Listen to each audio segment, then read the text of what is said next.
Hi guys, welcome back to my channel. Now it's a Monday here and my sister is paying us a surprise visit after work today. So I'm cooking her one of my favorite and most popular recipes from my cookbook masala, which is a murg masala or chicken curry. Now I can't begin to tell you how many times people have cooked it this winter and tagged me. Sometimes I've forgotten to share, sometimes I've shared it on my Instagram, but it is hugely popular because it's very simple to do. A tin of tomatoes works perfectly in cold weather when fresh tomatoes aren't around, but also really quick, simple, and delicious. So if this sounds good to you, please don't forget to hit the like and subscribe button and follow along while I cook this for you. Let's get cooking. My fresh coriander was looking a bit sad, so I've dunked it in cold water while I slice up 2 medium onions using a mandolin. If you do it, just be a little bit careful of your fingers because this is sharp.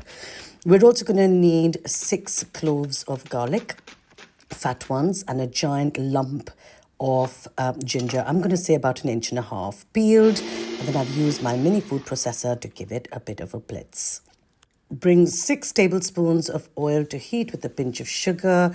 Add the onions when hot and some salt, and then crisp that up until it turns golden. See, you can look how lovely that is. Then add in ginger garlic from your food processor and mix that together for about 10 minutes until the shade darkens. A teaspoon each of turmeric and chili powder goes in. 2 teaspoons of cumin and coriander.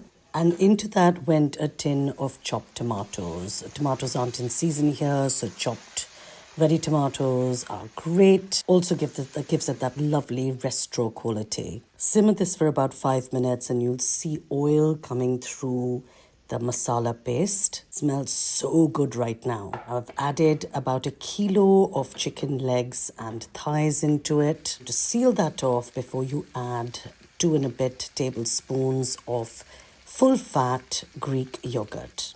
Then enough hot water to submerge all those pieces of chicken.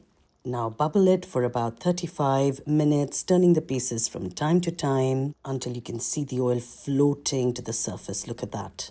And the chicken should separate from the bone.